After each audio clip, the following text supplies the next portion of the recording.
6. Contención y control. Primero. Hoy había una gran pancarta cruzando el frontispicio de nuestra clase museo, que ahora estaba ordenado y definitivamente instalado. Sobre la pancarta estaban escritas las palabras contención y acabado.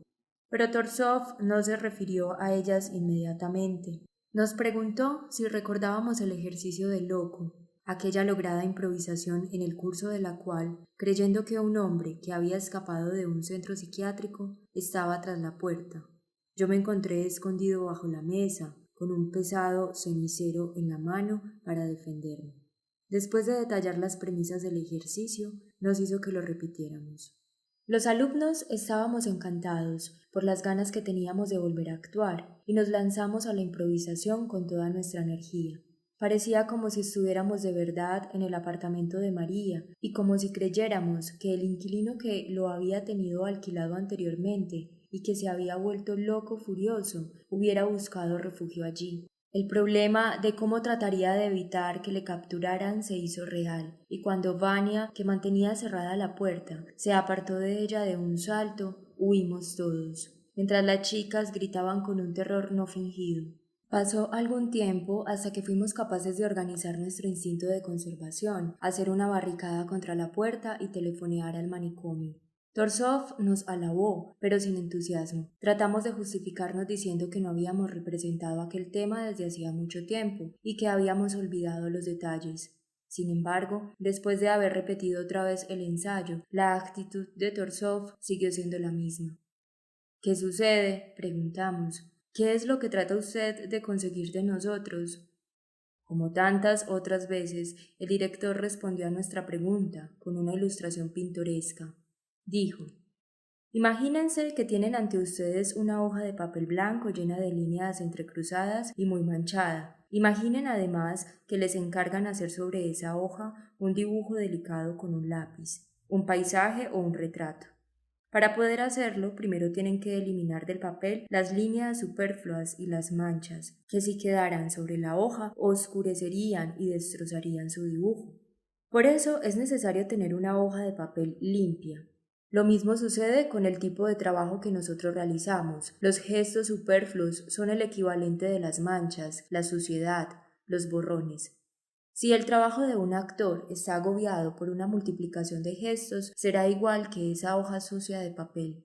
Por tanto, antes de entrar en la creación externa de su personaje, la interpretación física, la transmisión de la vida interna de un carácter a su imagen concreta, debe desembarazarse de todos los gestos superfluos. Solo en esas condiciones podrá conseguir la necesaria claridad de trazo para su encarnación física. Los movimientos sin contención, por naturales que puedan parecerle al actor mismo, no hacen más que emborronar el trazo de su personaje y convertirán su actuación en confusa, monótona y falta de control. Todos los actores deben ser capaces de sujetar las riendas de sus gestos de manera que los tengan siempre bajo control en lugar de estar controlados por ellos.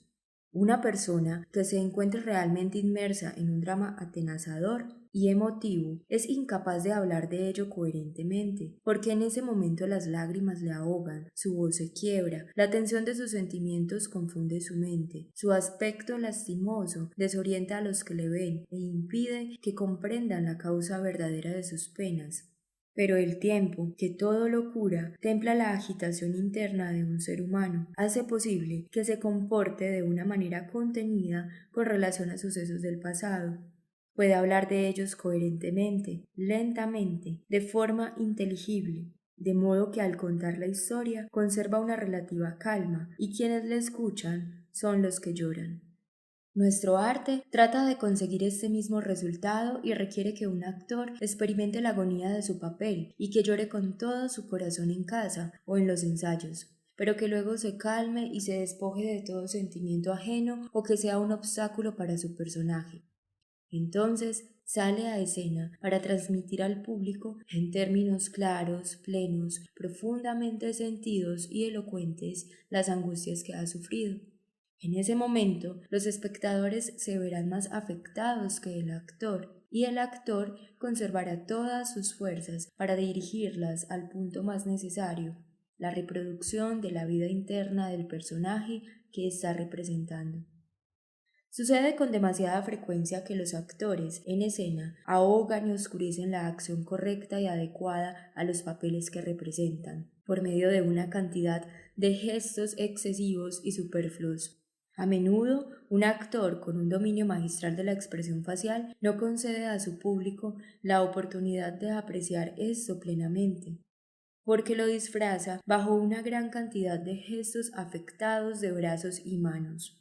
Estos actores son los peores enemigos de sí mismos porque impiden que los demás lleguen a ver las espléndidas cualidades que pueden ofrecer. Un uso excesivo del gesto disuelve un personaje como el agua disuelve el buen vino. Si se echa un poco de buen vino tinto en el fondo de un vaso y luego se llena el vaso de agua, el resultado será un líquido solo vagamente teñido de rosa. En medio de un chaparrón de gestos, la verdadera línea de acción de un personaje se hace tan difícil de reconocer como el vino en el agua. Yo sostengo que un gesto por sí mismo, un movimiento independiente que no exprese una acción íntimamente ligada al papel del actor, no es necesario más que en contados casos, como por ejemplo en algunos papeles de característico. A través del simple uso de un gesto no se puede expresar ni el espíritu interno de un personaje, ni la línea de acción principal e ininterrumpida que la informa en su integridad.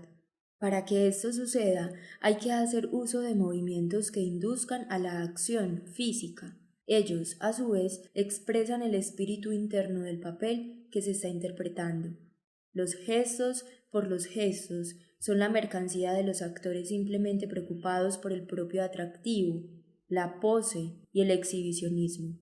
Además de los gestos, los actores hacen una multitud de movimientos involuntarios en un esfuerzo por salir del paso en los momentos difíciles de su cometido.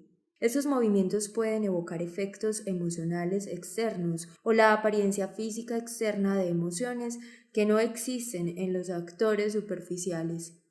Los movimientos de esta clase toman la forma de sacudidas convulsas, de una supertensión inútil y dañina de los músculos, con la pretensión de que ello facilita la génesis de emociones teatrales. Y, sin embargo, no sólo desdibujan el papel, sino que impiden la contención y el control y el estado verdadero y natural de un actor en escena. Muchos de ustedes son culpables de esto, Vania sobre todo. Qué agradable es ver a un actor en escena cuando practica la contención y no cae en todos esos gestos convulsos y retorcidos. Esa contención nos hace ver claramente a flote la estructura de su papel, los movimientos y la acción del personaje que se representan. Ganan inmensamente en significado y en atractivo cuando no están velados por una manera de gesticular superflua, intrascendente y puramente teatral. Hay otra cosa que decir contra este exceso de movimiento. Absorbe una gran cantidad de energía que podría aplicarse mejor a fines más íntimamente unidos a la vena principal que palpita de principio a fin del papel. La contención en el gesto es de una importancia especial en el campo de la caracterización. Para huir de uno mismo y no repetir las mismas características externas en todos los papeles, es de la máxima importancia lograr una eliminación de los gestos. Cualquier gesto externo que fuera de escena pudiera ser natural en un actor, le separa del personaje que está interpretando y le hace acordarse constantemente de sí mismo. Si un actor no puede disociarse de sí mismo en su concepto interno de un papel, debe por lo menos recubrirse externamente de movimientos característicos de ese personaje.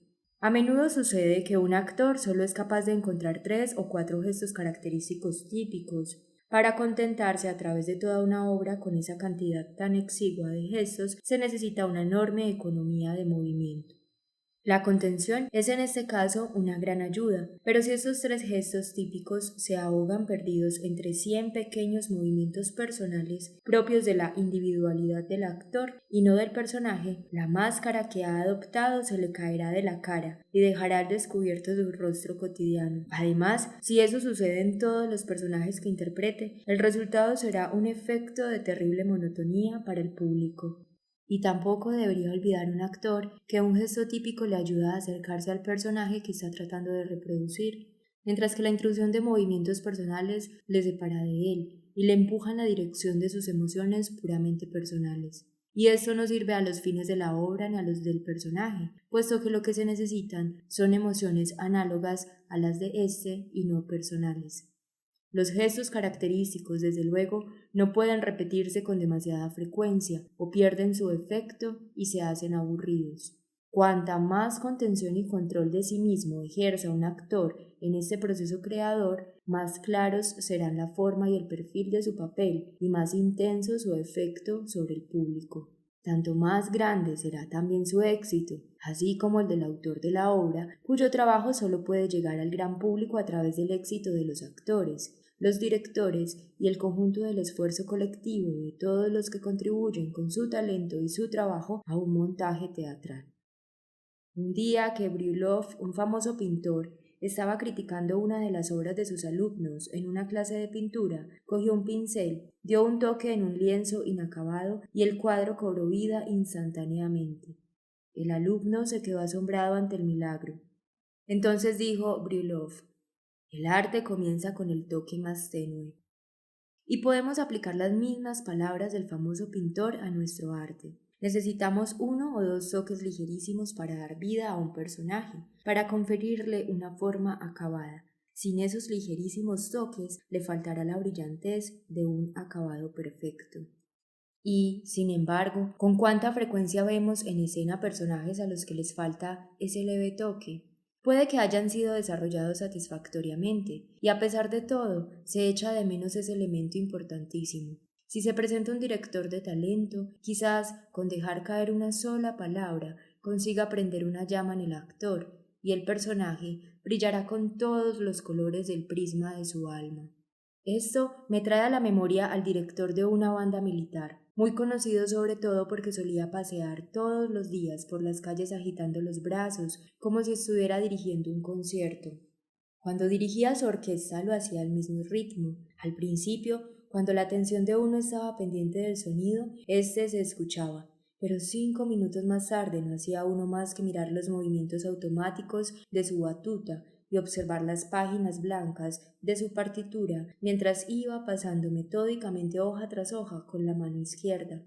Y no era un mal músico, su banda era buena y bien conocida en la ciudad. Sin embargo, su música no producía ningún efecto, porque el elemento más importante, el contenido interno, había desaparecido y jamás llegaba a los oyentes. Todas las partes componentes de cada una de las piezas musicales se interpretaban con precisión y fluidez, iban una a continuación de la otra, sin embargo, de una forma tan indistinta que para el público eran difíciles de diferenciar o de comprender. A cada parte le faltaba el toque indispensable que le habría conferido un acabado a ella misma de por sí y a la obra como un todo. Tenemos muchos actores en nuestros escenarios que llevan el ritmo de sus papeles de la misma forma, haciendo la obra entera con el mismo impulso y sin prestar ninguna atención al toque necesario que proporciona el acabado. En contraste con mi recuerdo de este director de orquesta agitador de batuta, me acuerdo de Arturo Nikic, pequeño de estatura, pero un gran artista, que con la música podía decir mucho más de lo que la mayor parte de la gente es capaz de decir con palabras. Con la punta de su batuta hacía surgir un mar de sonidos de su orquesta con los que pintaba vastos cuadros musicales. Y no deberíamos olvidar con qué meticulosidad observaba Nikic a todos sus músicos antes de comenzar una actuación. Luego esperaba hasta que había un absoluto silencio en la sala, antes de levantar la batuta y de concentrar sobre su punta la atención de toda la orquesta y todo el público. En ese momento su batuta estaba diciendo: «Atención, escuchen, estoy a punto de empezar». Incluso en ese momento preparatorio tenía Nikic ese toque intangible que completaba de una forma tan hermosa todos sus movimientos. Para Nikic había algo precioso en cada redonda, cada blanca, cada corchea y semicorchea, en cada puntillo y en el contrapunto matemáticamente preciso, en las deliciosas notas naturales, incluso en la disonancia y en la armonía. Todo ello lo realizaba con deleite, sin miedo a desviarse. A Nikic no se le fue nunca un solo sonido, nunca dejó de darle todo su valor. Con su batuta sacaba todo lo que podía sacarse de los instrumentos y del alma misma de sus músicos. Mientras tanto, su mano izquierda, como el pincel de un pintor, se esforzaba por conseguir un colorido expresivo, a veces suavizado y haciendo más lenta la música, a veces haciéndola más intensa y más potente. Poseía una notable contención, así como una precisión matemática que no solo no ponía trabas a su inspiración, sino que la excitaba. Sus tempos estaban a la misma altura de nivel. Su lento distaba mucho de ser monótono, aburrido, sostenido como el ronroneo de una gaita, como el director de orquesta militar martilleando las melodías con la regularidad de un metrónomo. El tempo lento de Nicky contenía a los rápidos dentro de sí, nunca precipitaba la música ni la detenía, solo al final, cuando ya se había dicho todo, Nicky aligeraba o hacía más lento el tempo, bien fuera para recuperar algo que se había retenido, bien para devolver lo que un tempo de una rapidez intencionada había escamoteado. Con este fin había preparado una frase musical en un tempo nuevo. Parecía decir, calma, expresad todo lo que contiene la música. Ahora llegamos a la cumbre misma de la frase.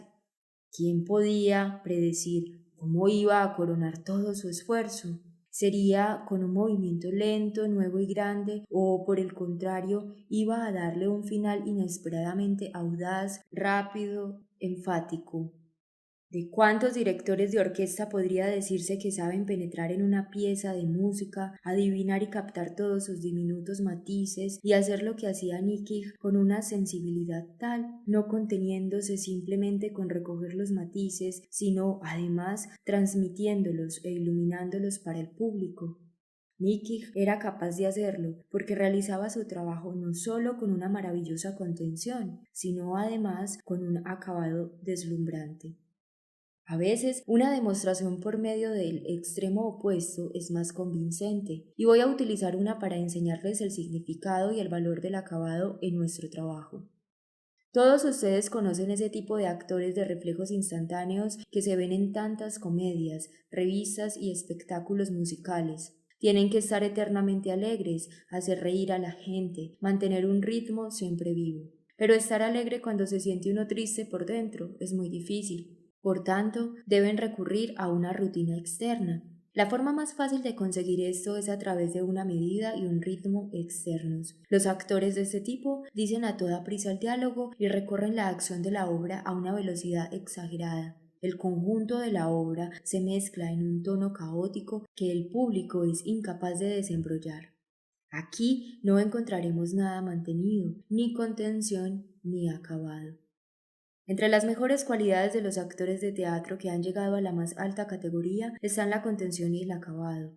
A lo largo del camino van desplegando un personaje ante nuestros ojos y van observando cómo crece. Se tiene la impresión de estar presente en un acto milagroso, la creación de una gran obra de arte. Las creaciones de genios del teatro como Tommaso Salvini son momentos perdurables. Los grandes artistas como él dan forma a los principios de un personaje a veces con una sobriedad desconcertante durante el primer acto.